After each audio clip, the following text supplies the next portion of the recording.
당신은 죽음이 끝이라고 생각하십니까? 수많은 임사 체험자들이 전하는 놀라운 증언들이 있습니다. 심장이 멈추고 뇌파가 사라진 후에도 그들은 천장에서 자신의 몸을 내려다보았다고 말합니다. 병실 밖에서 일어난 일들까지 정확히 기억한다고 증언합니다. 과연 의식은 육체가 사라진 후에도 계속 존재하는 것일까요? 현대 과학이 밝혀내지 못한 의식의 정체는 무엇일까요? 오늘 우리는 죽음 너머의 세계로 떠나는 놀라운 여행을 함께 해보겠습니다. 물질을 넘어선 의식의 차원들, 그리고 영혼이 거쳐가는 신비로운 단계들을 하나씩 살펴보겠습니다. 병원의 응급실, 심장박동 감시 장치에서 날카로운 경고음이 울려 퍼집니다. 의료진들이 분주하게 움직이며 심폐소생술을 시행하지만 환자의 생명 징후는 점차 사라져갑니다. 의학적으로 죽음이란 명확한 기준이 있습니다. 심장박동이 멈추고 호흡이 정지되며 뇌의 전기활동이 완전히 소실되는 것입니다.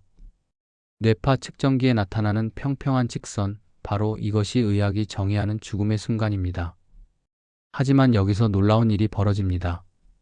수많은 환자들이 소생된 후 믿기 어려운 이야기들을 전합니다. 자신이 천장 근처에서 아래를 내려다보며 의료진들의 응급처치 과정을 지켜봤다는 것입니다. 더욱 놀라운 것은 그들이 병실 밖에서 벌어진 일들까지 정확히 묘사한다는 점입니다.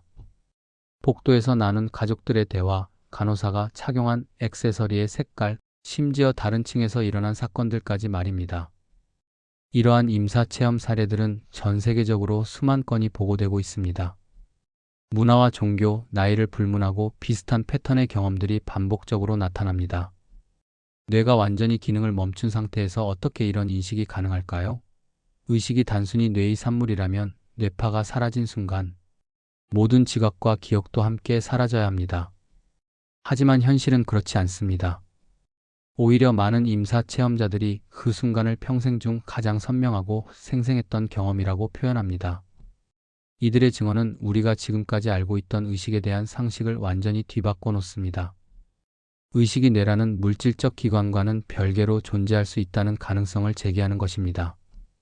과연 의식은 무엇일까요? 우리가 나라고 부르는 이 존재의 실체는 과연 육체와 함께 사라지는 것일까요? 아니면 다른 차원으로 이동하는 것일까요? 이것이 바로 죽음, 이후 의식의 차원 이동을 이해하는 첫 번째 열쇠입니다. 현대 뇌과학은 오랫동안 의식을 뇌 속 신경세포들의 복잡한 전기화학 반응으로 설명해왔습니다. 뇌라는 생물학적 컴퓨터가 만들어내는 정보 처리의 결과물이 바로 의식이라는 것이죠. 하지만 이런 설명만으로는 임사체험의 수수께끼를 풀 수 없습니다. 여기서 혁명적인 이론이 등장합니다. 수학자 로저 펜로즈와 마취과 의사 스튜어트 해머로프가 제안한 양자의식론입니다. 이들은 의식이 뇌 속 미세소관이라는 극도로 작은 구조물에서 일어나는 양자 진동에서 발생한다고 주장합니다. 이 이론에 따르면 우리의 의식은 단순한 신경활동이 아니라 양자 차원의 정보 처리 과정인 것입니다. 더욱 놀라운 것은 이들의 주장입니다. 죽음이 찾아와 뇌의 기능이 멈출 때 이 양자 진동들이 사라지는 것이 아니라 우주적 양자장으로 흩어진다는 것입니다. 마치 라디오가 꺼져도 전파가 공간에 계속 존재하는 것처럼 의식의 정보들이 양자 차원에서 계속 존재한다는 뜻입니다. 이는 의식에 대한 우리의 관점을 근본적으로 바꿔놓습니다. 뇌는 의식을 만들어내는 공장이 아니라 이미 존재하는 의식을 수신하고 처리하는 수신기에 가까울 수 있습니다. 텔레비전이 방송 전파를 받아서 화면으로 보여주듯 뇌도 의식이라는 정보를 받아서 우리가 인식할 수 있게 변환해주는 역할을 할 수 있다는 것입니다. 그렇다면 의식의 본질은 무엇일까요? 의식은 에너지의 한 형태일 수도 있고 순수한 정보의 패턴일 수도 있습니다. 물리학의 관점에서 보면 에너지와 정보는 서로 밀접하게 연관되어 있습니다. 아인슈타인의 질량 마이너스 에너지 등가 공식처럼 의식도 에너지와 정보가 결합된 특별한 형태일 가능성이 높습니다. 이런 관점에서 보면 죽음은 의식의 소멸이 아니라 주파수의 변화입니다. 라디오 채널을 바꾸듯 의식이 다른 진동 주파수로 이동하는 것입니다. 육체라는 3차원의 수신기가 고장나면 의식은 다른 차원의 주파수 대역으로 자동으로 이동하게 됩니다. 이는 많은 고대 문명과 영성 전통에서 말해온 내용과도 일치합니다. 인도의 베다 철학에서 말하는 의식의 영원성, 이집트인들이 믿었던 영혼의 여행, 그리고 현대 물리학이 발견한 양자역학의 신비한 현상들이 하나로 연결되는 순간입니다. 깊은 명상에 빠진 티베트 승려가 말합니다. 죽음은 끝이 아니라 새로운 시작입니다. 이 말의 진정한 의미는 무엇일까요? 환생이라는 현상을 과학적 관점에서 바라보면 놀랍게도 물리학의 공명 원리와 매우 유사한 패턴을 발견할 수 있습니다. 물리학에서 공명이란 두 개의 진동체가 같은 주파수로 울릴 때 일어나는 현상입니다. 바이올린의 한 현을 켜면 옆에 있는 다른 바이올린의 같은 높이 현이 저절로 울리기 시작합니다. 이는 진동이 공간을 통해 전달되어 같은 주파수를 가진 물체에 에너지를 전달하기 때문입니다. 환생도 이와 같은 원리로 작동한다고 볼 수 있습니다. 죽음 이후 5차원 이상의 고차원으로 상승한 의식이 왜 다시 무거운 3차원의 물질 세계로 되돌아오는 것일까요? 그 답은 바로 미완성된 진동, 즉 해결되지 않은 감정과 배우지 못한 교훈들에 있습니다. 고차원에서 평화와 사랑의 상태에 있던 영혼도 내면에 여전히 정화되지 않은 에너지 패턴들을 가지고 있을 수 있습니다. 분노, 두려움, 죄책감, 미움과 같은 낮은 진동의 감정들이 완전히 해소되지 않았다면 이러한 진동들이 3차원 세계의 주파수와 공명하게 됩니다. 마치 자석이 쇠를 끌어당기듯 미완성된 감정 에너지가 물질 세계로의 재입체화를 이끌어내는 것입니다. 하지만 여기서 중요한 점이 있습니다. 환생은 기억의 연속이 아닙니다.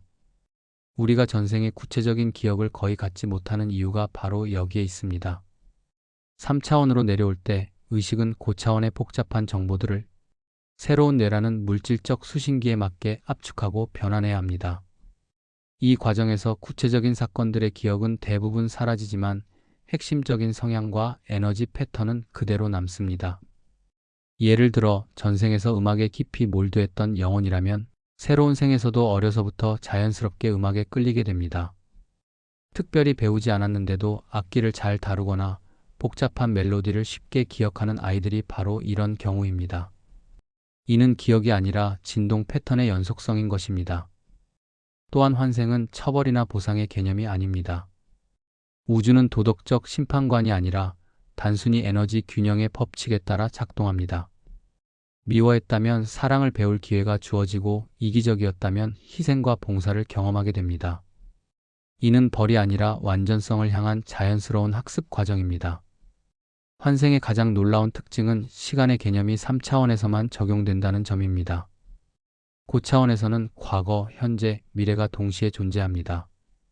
따라서 때로는 미래의 경험이 현재에 영향을 주기도 하고 과거에 해결되지 않은 문제가 미래의 삶에서 해결되기도 합니다. 이는 선형적 시간 개념으로는 이해하기 어렵지만 다차원적 의식의 관점에서는 완벽히 자연스러운 현상입니다. 환생의 복잡한 메커니즘을 이해하기 위해 거대한 교양악단을 상상해 보겠습니다. 각 차원을 하나의 악기군으로 의식을 하나의 선율로 생각해보면 놀라운 그림이 그려집니다. 가장 높은 차원인 6차원 이상은 마치 지휘자와 같습니다. 이 차원에서는 순수 의식, 즉 혼이 존재합니다. 혼은 시간과 공간의 제약을 완전히 벗어나 여러 생애를 동시에 내려다보며 전체적인 조화를 이끌어갑니다. 지휘자가 교향곡 전체를 머릿속에 그리고 각 악기에게 적절한 타이밍에 연주하도록 신호를 보내는 것처럼 혼도 각각의 생애가 전체적인 성장 계획에 맞게 전개되도록 안내합니다. 5차원은 첫 번째 바이올린 파트와 같습니다. 여기에는 영이 있습니다. 영은 개별적인 성격과 감정, 사고 능력의 중심입니다. 첫 번째 바이올린이 주선율을 담당하듯 영은 각 생애의 주요 테마와 목적을 설정합니다. 이번 생에서는 용서를 배우자, 다음 생에서는 창조성을 발전시키자와 같은 계획들이 2차원에서 세워집니다. 4차원은 현악기군 전체라고 할 수 있습니다. 이곳에는 에테르체가 존재하여 감정과 생명 에너지 그리고 기억들을 저장합니다. 죽음 직후 의식이 머무르는 이 공간에서는 지난 생의 경험들이 정리되고 정화됩니다. 마치 연주회가 끝난 후 악기들을 정리하고 조율하는 과정과 같습니다. 3차원은 타악기와 관악기군입니다. 강렬하고 직접적이며 즉각적인 반응을 요구하는 물질 세계입니다. 육체를 통한 경험은 마치 푹소리처럼 강하고 명확한 인상을 남깁니다. 기쁨과 슬픔, 고통과 환희가 뚜렷하게 구분되어 영혼에게 깊은 학습을 제공합니다. 환생의 과정을 음악으로 비유하면 이렇습니다. 혼이라는 지휘자가 전체 교향곡의 한 악장이 끝나갈 때쯤 다음 악장을 준비하기 시작합니다. 5차원의 영은 새로운 선율을 구상하고 어떤 화음과 리듬이 필요한지 계획합니다. 그리고 4차원의 에테르체를 통해 구체적인 감정의 색깔과 에너지의 강도를 조정합니다. 마침내 3차원으로의 강화가 시작됩니다. 이는 마치 높은 음에서 낮은 음으로 내려가는 것과 같습니다. 고차원의 미묘한 진동이 점차 조밀하고 무거운 물질적 진동으로 변환됩니다. 이 과정에서 의식은 새로운 육체라는 악기를 선택합니다. 육체라는 악기의 선택은 랜덤하지 않습니다. 바이올리니스트가 자신의 연주 스타일에 맞는 바이올린을 선택하듯 영혼도 이번 생에서 배우고 싶은 교훈에 가장 적합한 육체적 조건을 선택합니다. 때로는 건강한 몸을, 때로는 장애가 있는 몸을, 때로는 예술적 재능이 뛰어난 몸을 선택합니다. 이 모든 것이 영혼의 성장 계획에 따른 의식적 선택입니다. 환생의 타이밍도 마찬가지입니다. 교향곡에서 각 악기가 적절한 순간에 들어오듯 영혼도 지구적 차원의 집단 의식과 개인적 학습 주기를 고려하여 가장 적합한 시기를 선택합니다. 전쟁 시대에 태어나 평화의 소중함을 배우기도 하고 풍요로운 시대에 태어나 감사의 마음을 기르기도 합니다. 이렇게 환생은 혼돈이 아니라 정교한 질서 속에서 진행되는 우주적 학습 시스템입니다. 각 생애는 전체 교향곡의 한 악장이며 모든 경험은 더 큰 조화를 위한 필수적인 음표들인 것입니다. 어둠 속에서 촛불 하나가 켜집니다. 그 빛은 주변의 어둠을 밝히지만 동시에 그림자도 만들어냅니다. 이것이 바로 카르마의 본질입니다. 우리가 내뿜는 모든 생각과 행동은 우주라는 거대한 공간에 파동을 만들어내고 그 파동은 결국 우리에게 되돌아옵니다. 카르마를 흔히 선악에 따른 보상과 처벌로 이해하곤 합니다. 하지만 진정한 카르마는 그런 도덕적 심판과는 다릅니다. 오히려 물리학의 작용과 반작용의 법칙처럼 단순하고 자연스러운 에너지 균형의 원리입니다. 미움의 에너지를 내보내면 미움이 돌아오고 사랑의 에너지를 내보내면 사랑이 돌아옵니다. 이는 처벌이나 보상이 아니라 우주의 근본적인 작동 방식입니다. 환생의 관점에서 카르마를 보면 더욱 흥미로운 그림이 그려집니다. 어떤 사람이 평생 동안 다른 사람들을 무시하고 냉대했다고 가정해 봅시다. 이런 행동은 그의 의식에 특별한 진동 패턴을 새겨넣습니다.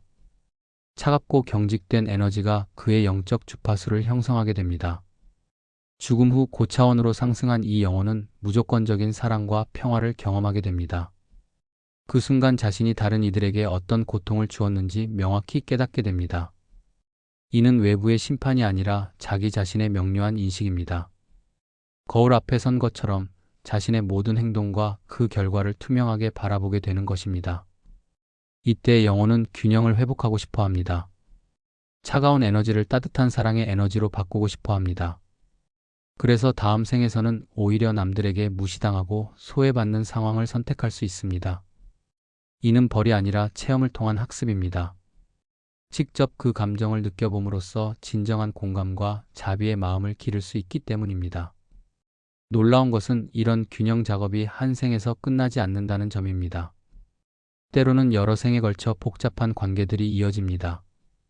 전생에서 서로 상처를 준 영혼들이 이번 생에서는 부모와 자식으로 또는 가장 친한 친구로 만나 서로를 치유해주기도 합니다. 이는 복수가 아니라 완전한 용서와 사랑을 배우는 과정인 것입니다. 시간이란 정말 일직선으로 흐르는 것일까요? 과거에서 현재로, 현재에서 미래로 흘러가는 강물과 같은 것일까요? 놀랍게도 고차원에서 바라본 시간은 전혀 다른 모습을 하고 있습니다. 고층 빌딩의 꼭대기에서 아래를 내려다보면 1층에서는 보이지 않던 전체 풍경이 한눈에 들어옵니다.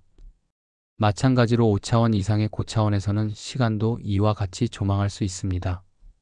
과거, 현재, 미래가 모두 동시에 펼쳐진 하나의 거대한 풍경처럼 보이는 것입니다. 이는 우리의 존재에 대한 놀라운 진실을 보여줍니다.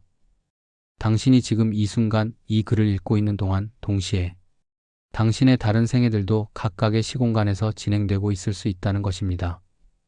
조선시대의 선비였던 당신, 고대 이집트의 신관이었던 당신, 그리고 미래의 과학자가 될 당신이 모두 지금 이 순간 살아 움직이고 있을 수 있습니다. 이를 라디오에 비유해 보겠습니다. 공간에는 수많은 라디오 주파수가 동시에 존재합니다. 98.1MHz의 클래식 음악, 102.7MHz의 팝송, 89.3MHz의 뉴스가 모두 지금 이 공간을 통과하고 있습니다. 라디오 수신기를 특정 주파수에 맞추면 그 방송만 들리지만 실제로는 모든 방송이 동시에 존재하고 있는 것입니다. 우리의 의식도 이와 같습니다. 지금 이 순간 우리는 현재의 주파수에 맞춰져 있어서 2026년의 삶만을 인식하고 있습니다. 하지만 더 높은 차원의 의식, 즉 혼의 관점에서는 모든 생애가 동시에 진행되는 것을 볼 수 있습니다. 때때로 우리는 이런 다차원적 존재의 흔적들을 경험합니다. 처음 가본 곳인데 묘하게 익숙한 느낌, 처음 만난 사람인데 오래된 친구 같은 감정, 배우지 않은 기술인데 자연스럽게 손에 익는 경험들이 바로 그것입니다. 이는 다른 차원의 자신이 가진 경험과 기억이 현재의 의식에 스며드는 현상일 수 있습니다. 또한 우리의 선택과 행동이 다른 생애에도 영향을 미칠 수 있습니다. 지금 이 순간의 깨달음과 성장이 과거의 자신을 치유하고 미래의 자신에게도 긍정적인 변화를 가져다 줄 수 있다는 것입니다. 이는 시간의 선형적 흐름을 넘어선 의식의 신비로운 힘입니다. 결국 나라는 존재는 하나의 단순한 개체가 아니라 여러 차원과 여러 시공간에 걸쳐 펼쳐진 거대한 의식 스펙트럼의 일부인 것입니다. 마치 다면체의 각면이 서로 다른 모습을 보여주지만 결국 하나의 완전한 형태를 이루는 것처럼 우리의 모든 생애들이 모여서 하나의 완전한 영혼을 완성해가고 있는 것입니다. 이제 우리가 지금까지 탐험해온 의식의 여행을 하나의 완전한 지도로 그려볼 차례입니다. 마치 고대의 탐험가들이 미지의 대륙을 탐사하며 정확한 지도를 완성해 나갔듯이 환생의 신비로운 과정도 차원별로 명확하게 정리할 수 있습니다. 가장 높은 7차원 이상은 순수 의식의 영역입니다. 여기서는 개별성이라는 개념이 완전히 사라집니다. 모든 존재가 하나로 연결된 거대한 의식의 바다와 같은 곳이죠. 이곳에서는 환생의 전체적인 목적과 방향이 설정됩니다. 마치 거대한 교향곡의 작곡가가 전체 악보를 구상하는 것과 같습니다. 개별 영혼들의 성장 경로가 우주적 조화 안에서 어떤 역할을 할지가 결정되는 곳입니다. 6차원은 혼이 거주하는 영역입니다. 여기서 혼은 여러 생애를 동시에 조망하며 전체 경험을 통합합니다. 시간의 제약에서 완전히 자유로워진 2차원에서는 과거, 현재, 미래의 모든 생애가 하나의 완성된 그림으로 보입니다. 혼은 마치 숙련된 정원사처럼 각각의 생애라는 꽃들이 언제 어떻게 피어날지를 세심하게 계획합니다. 5차원은 개별 영혼이 활동하는 본래의 고향입니다. 이곳에서 영혼은 다음 생애의 구체적인 학습 주제를 선택합니다. 이번에는 무조건적인 사랑을 배워보자, 다음에는 용서의 힘을 체험해보자와 같은 결정들이 이루어집니다. 이 차원에서의 의식은 완전한 평화와 지혜로 가득 차 있어서 어떤 선택이든 성장을 위한 최선의 결정임을 알고 있습니다. 4차원은 감정과 기억의 정화가 일어나는 중간 영역입니다. 죽음 직후 의식이 머무르며 지난 생의 경험들을 정리하는 곳이죠. 여기서는 마치 도서관의 사서처럼 모든 경험과 감정들이 분류되고 정리됩니다. 아픔과 기쁨, 성공과 실패, 사랑과 미움의 기록들이 지혜의 보고로 변환되는 신성한 작업이 진행됩니다. 마지막으로 3차원은 우리가 지금 살고 있는 물질 세계입니다. 이곳은 영혼의 학교와 같습니다. 추상적인 개념들이 구체적인 경험으로 구현되는 곳이죠. 사랑은 구체적인 관계를 통해, 용기는 실제 위험 앞에서, 지혜는 복잡한 선택의 상황에서 배워집니다. 이 모든 차원들이 하나의 거대한 시스템으로 연결되어 있습니다. 각 차원은 독립적으로 존재하는 것이 아니라 마치 건물의 층들처럼 서로 연결되고 영향을 주고받습니다. 높은 차원에서의 결정이 낮은 차원에서 실현되고 낮은 차원에서의 경험이 높은 차원의 지혜가 되는 순환 구조입니다. 환생은 이 모든 차원을 오가는 의식의 여행입니다.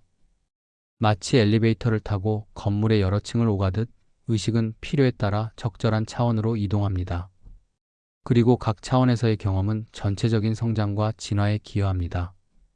길고 긴 탐험의 여정을 마치며 우리는 이제 놀라운 진실 앞에 서 있습니다. 환생이란 신비롭고 이해할 수 없는 현상이 아니라 우주가 자신을 인식하고 진화시켜가는 정교한 시스템이었던 것입니다. 마치 거대한 나선형 계단을 오르는 것처럼 의식은 환생을 통해 점점 더 높은 차원의 이해와 사랑에 도달해 갑니다. 각각의 생애는 이 나선형 계단의 한 단계씩을 의미합니다. 때로는 같은 높이를 맴도는 것처럼 보일 수도 있지만 실제로는 조금씩 위로 상승하고 있는 것입니다. 이 과정에서 가장 중요한 것은 소멸이 없다는 점입니다. 죽음이라고 부르는 현상은 단순히 라디오 채널을 바꾸는 것과 같습니다. 방송은 계속되고 있지만 우리가 듣는 주파수만 바뀌는 것입니다. 의식이라는 본질은 영원히 지속되며 단지 표현되는 형태와 차원만 변화할 뿐입니다. 더욱 놀라운 것은 이 모든 과정이 강제가 아닌 자유의지에 기반한다는 점입니다.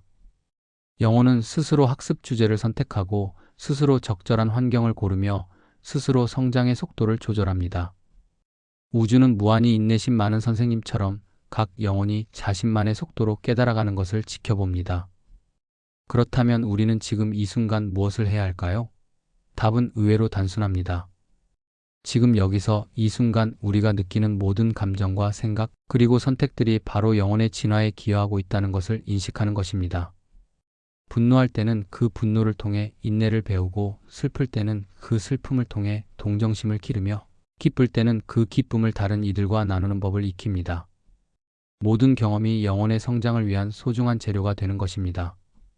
환생의 관점에서 보면 우리는 모두 같은 목적지를 향해 여행하는 동료들입니다. 어떤 이는 빠르게, 어떤 이는 천천히 걸어가지만 모두가 결국 같은 곳에 도달하게 됩니다. 그 목적지는 바로 무조건적인 사랑과 완전한 지혜, 그리고 모든 존재와의 일체감입니다. 따라서 죽음을 두려워할 필요가 없습니다. 그것은 끝이 아니라 새로운 시작이며 소멸이 아니라 변화이고 분리가 아니라 더 큰 연결로의 확장입니다. 지금 이 순간 당신이 느끼는 사랑과 감사, 용서와 자비의 마음이 이미 다음 차원으로 가는 티켓을 준비하고 있는 것입니다. 오늘은 여기까지입니다. 시청해주셔서 감사합니다. 구독, 좋아요, 알림 설정은 큰 힘이 됩니다.